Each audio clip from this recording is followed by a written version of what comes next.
Hey, plant-based friends. This soft plant-based banana bread is so good, and you won't believe how healthy it is. Today, I'm going to show you how to make a simple, delicious plant-based banana bread that's perfect for beginners, especially if you're just starting your plant-based journey.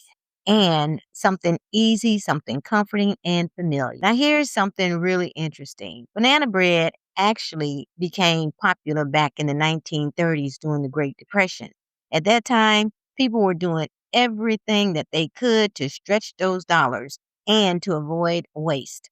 Instead of throwing away overripe bananas, they found a way to turn them into something nourishing and delicious. And around that same time, baking powder and baking soda became more widely available, which made it easier for home cooks to bake what we call quick breads.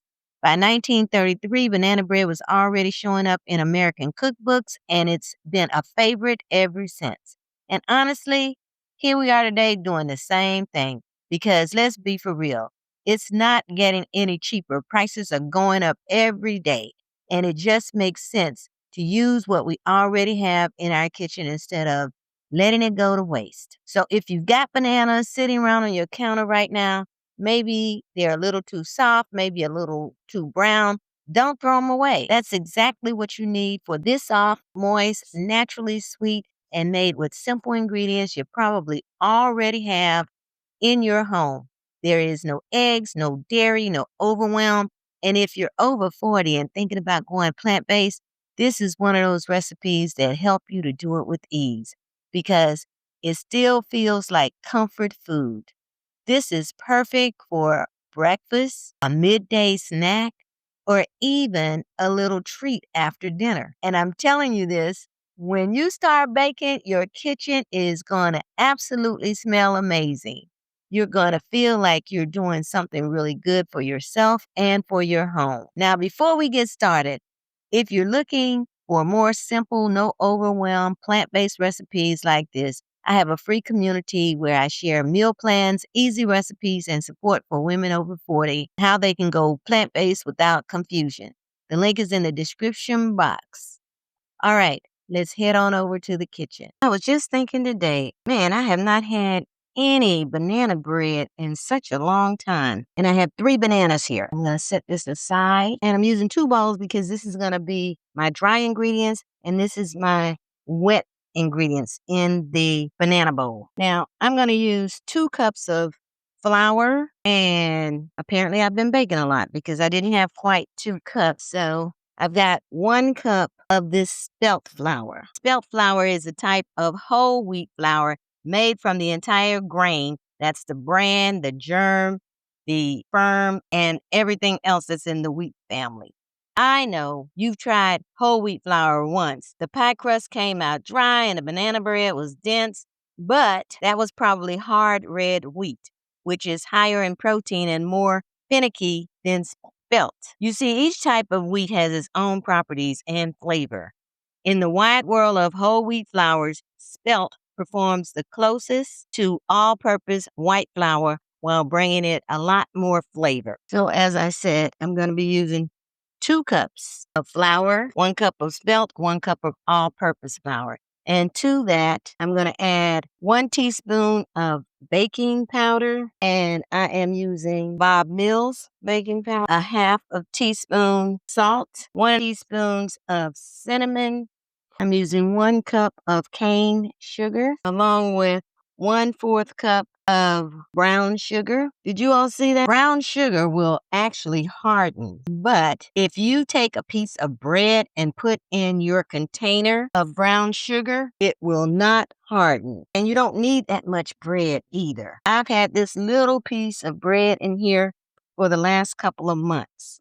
The bread turned hard, but the sugar is soft. And I've had this sugar almost a year, and it's still good. Those are my first 5 ingredients. Those are my dry ingredients. And I'm just going to whisk that all together, combine it really well. And I will list all the ingredients that I am using along with the equipment in the description box below. And I'm going to make a well in the bottom of the bowl, just like that. Just bring it up. And I'm going to also add 6 tablespoons of vegan butter. And I'm going to put this in with my bananas. Yeah. Now I am using Earth Balance, but I don't think that I have two, nope, three, but I do have some butter that I made the other day. So I'm going to use some of that too. That's 4. You don't want it melted. You just want it kind of soft. 5. You see how soft this butter is? And people think butter is difficult to make. And trust me, it certainly is not. And it's less expensive when you make it yourself. I'm also gonna put in 2 tablespoons of sunflower oil here. No, I'm gonna put 1 tablespoon. And I'm gonna mix all of this up together, in addition to putting in 1.5 teaspoons of vanilla extract.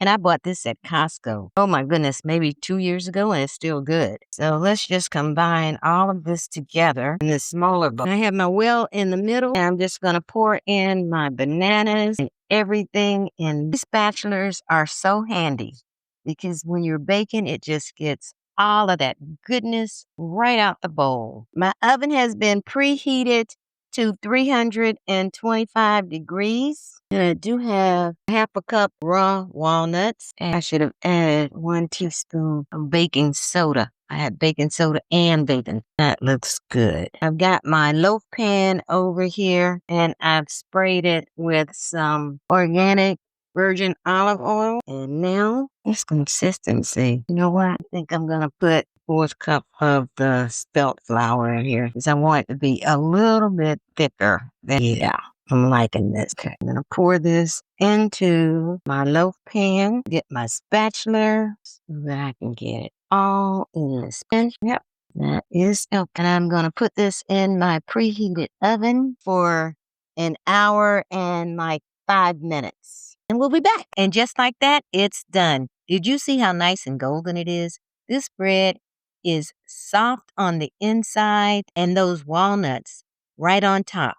This turned out so good. Now, I got to tell you, I really enjoyed making this bread. There's just something about baking that feels comforting. And my kitchen smelled really, really good while the bread was in the oven. That alone makes it worth it. And of course, I had to share. I gave some to my daughter, a few friends, and a neighbor, and they all loved it. They raved about it. And that's the best part, right? Being able to do something simple and homemade and then share it with people that you care about. That's what food is really all about. And what I love about this recipe is it's not complicated, it's not overwhelming, it's something you can come back to again and again, especially when you have those bananas sitting on your counter and you're wondering, what am I going to do with them? You can also freeze this bread. Now, if you're going to try this recipe, I would love to hear from you. Just write bananas in the comments. Let me know how your bread turned out. Did you add anything extra? Did you keep it simple? I always enjoy hearing how you make these recipes your own. And I read each and every comment.